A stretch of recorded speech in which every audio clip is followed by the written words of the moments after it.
ರಾಜ್ಯ ರಾಜಕಾರಣ ಬೆಳಗಾವಿಗೆ ಶಿಫ್ಟ್ ಆಗ್ತಾ ಇದೆ. ಬೆಳಗಾವಿಯಲ್ಲಿ ಚಳಿಗಾಲದ ಅಧಿವೇಶನಕ್ಕೆ ಕೌಂಟ್ ಡೌನ್ ಆರಂಭ ಆಗಿದೆ.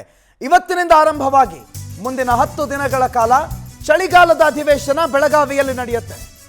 ರಾಜ್ಯದ 2ನೇ ಅತಿದೊಡ್ಡ ಜಿಲ್ಲಾ ಕೇಂದ್ರ ಬೆಳಗಾವಿಯ ಸುವರ್ಣಸೌಧದಲ್ಲಿ ಚಳಿಗಾಲದ ಅಧಿವೇಶನ ಇಂದಿನಿಂದ ಆರಂಭವಾಗಲಿಕ್ಕಿದೆ. ಸದನದ ಕದನಕ್ಕೆ ಬೆಳಗಾವಿ ಸುವರ್ಣಸೌಧ ಸಜ್ಜಾಗಿದೆ.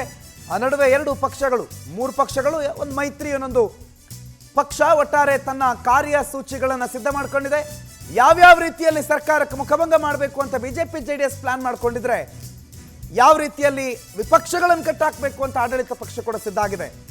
ವಿಪಕ್ಷಗಳ ಕೈಯಲ್ಲಿ ಸಿಕ್ಕಾಪಟ್ಟೆ ಅಸ್ತ್ರಗಳಿವೆ. ಆದರೆ ಆ ಅಸ್ತ್ರಗಳ ಬಳಕೆ ಎಷ್ಟು ಸಮರ್ಥವಾಗಿರುತ್ತೆ ಅನ್ನೋದು ಬಹಳ ದೊಡ್ಡ ಪ್ರಶ್ನೆ.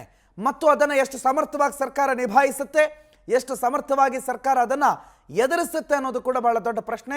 ಎಲ್ಲ ಪ್ರಶ್ನೆಗಳಿಗೆ ಉತ್ತರ ಇವತ್ತು ಬೆಳಿಗ್ಗೆ 11 ಗಂಟೆಗೆ ಆರಂಭ ಆಗುತ್ತೆ. ಈಗಾಗಲೇ ಬೆಳಗಾವಿಯತ್ತ ನಾಯಕರುಗಳು ಆಗಮಿಸ್ತಿದ್ದಾರೆ. ಬಹುತೇಕ ಎಲ್ಲರೂ ಕೂಡ, ಆಲ್ಮೋಸ್ಟ್ ಎಲ್ಲರೂ ಬೆಳಗಾವಿಯಲ್ಲಿದ್ದಾರೆ. ಸುವರ್ಣಸೌಧದಲ್ಲಿ ಇನ್ನು ಕೆಲವೇ ಕ್ಷಣಗಳಲ್ಲಿ, ಕೆಲವೇ ಗಂಟೆಗಳಲ್ಲಿ, ಇನ್ನು ಸರಿಯಾಗಿ 1 ಗಂಟೆಯಿಂದ ಚಳಿಗಾಲದ ಅಧಿವೇಶನ ಆರಂಭ ಆಗುತ್ತೆ. 11 ಗಂಟೆಗೆ ಆರಂಭ ಆಗುತ್ತೆ ಚಳಿಗಾಲದ ಅಧಿವೇಶನ.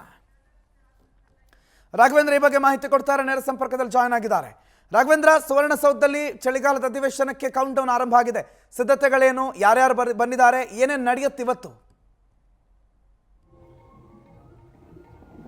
ಪ್ರಣೋತ್, ಪ್ರಮುಖವಾಗಿ ಇವತ್ತಿನಿಂದ ಬೆಳಗಾವಿಯಲ್ಲಿ ಅಧಿವೇಶನ ಆರಂಭವಾಗ್ತಾ ಇರ್ತಕ್ಕಂಥದ್ದು. ಈ ಅಧಿವೇಶನದಲ್ಲಿ ಮತಗಜಗಳ ಕಾದಾಟ ಬಹಳ ಜೋರಾಗಿರುತ್ತೆ.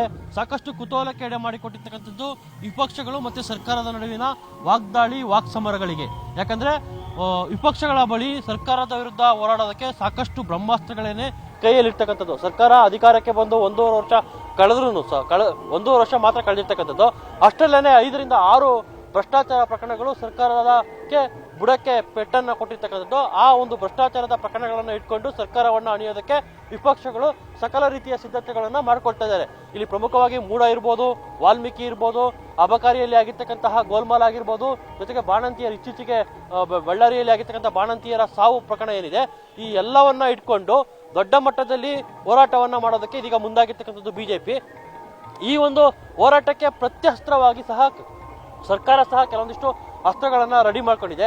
ಆ ಅಸ್ತ್ರಗಳಲ್ಲಿ ಏನು ಹಿಂದೆ ಯಡಿಯೂರಪ್ಪನವರ ಕಾಲದಲ್ಲಿ ಆಗಿರ್ತಕ್ಕಂತಹ ಕೆಲವೊಂದಿಷ್ಟು ಭ್ರಷ್ಟಾಚಾರ ಪ್ರಕರಣಗಳೇನಿದ್ದಾವೆ, ಅದರಲ್ಲೂ ಪ್ರಮುಖವಾಗಿ ಕೋವಿಡ್ ವಿಚಾರಕ್ಕೆ ಸಂಬಂಧಪಟ್ಟಂತೆ ಈಗಾಗಲೇ ನ್ಯಾಯಮೂರ್ತಿಗಳಾಗಿರ್ತಕ್ಕಂತಹ ಮೈಕಲ್ ಕುನ್ನಾ ಅವರು ಒಂದು ವರದಿಯನ್ನ ಸರ್ಕಾರಕ್ಕೆ ಏನು ಸಲ್ಲಿಸಿದ್ದಾರೆ, ಆ ವರದಿಯನ್ನ ಇಟ್ಕೊಂಡು ಶ್ರೀರಾಮುಲು ಮತ್ತೆ BS ಯಡಿಯೂರಪ್ಪನವರ ವಿರುದ್ಧ ಪ್ರಾಸಿಕ್ಯೂಷನ್ಗೆ ಈಗಾಗಲೇ ಅನುಮತಿಯನ್ನು ಕೊಡೋದಕ್ಕೆ ಸಕಲ ರೀತಿಯ ಸಿದ್ಧತೆಯನ್ನ ಮಾಡ್ಕೊಂಡಿದ್ದಾವೆ.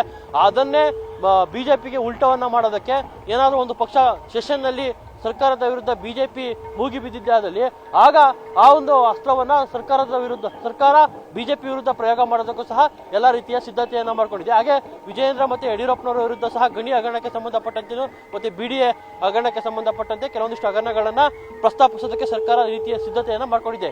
ಇನ್ನು ಪ್ರಮುಖವಾಗಿ ಸರ್ಕಾರದ ಬಳಿ ಪವರ್ ಟಿವಿನೇ ಕೆಲವೊಂದಿಷ್ಟು ಅಸ್ತ್ರಗಳನ್ನ ಕೊಟ್ಟಿರ್ತಕ್ಕಂಥದ್ದು. ಎಕ್ಸಾಂಪಲ್, ಮುನಿರತ್ನ ಅವರ ಏರ್ ಸ್ಟ್ರಾಪ್ ಪ್ರಕರಣ ಏನಿದೆ, ಆ ಪ್ರಕರಣವನ್ನು ಸಹ ಇವತ್ತು ಪ್ರಸ್ತಾಪ ಮಾಡುವ ಸಾಧ್ಯತೆಗಳು ಅಧಿಕವಾಗಿದ್ದಾವೆ. ಅಸೆಂಬ್ಲಿಯಲ್ಲಿ ಶಾಸಕರು ಈ ರೀತಿ ಮಾಡಿದ್ರೆ ಎಲ್ಲಿ ಹೋಗ್ಬೇಕು ಅನ್ನೋ ನಿಟ್ಟಿನಲ್ಲಿ ವಾಗ್ದಾಳಿಯನ್ನ ಪ್ರತಿಪಕ್ಷಗಳ ಮೇಲೆ ಸರ್ಕಾರ ಮಾಡೋದಕ್ಕೂ ಸಹ ಮುಂದಾಗಿದೆ. ಅದು ಮುನಿರತ್ನ ಪ್ರಕರಣ ಆದ ನಂತರ ಇನ್ನು ಪ್ರಜ್ವಲ್ ರೇವಣ್ಣನವರ ಪ್ರಕರಣವನ್ನು ಸಹ ಪ್ರಸ್ತಾಪಿಸುವ ಸಾಧ್ಯತೆಗಳು ಅಧಿಕವಾಗಿದ್ದಾವೆ.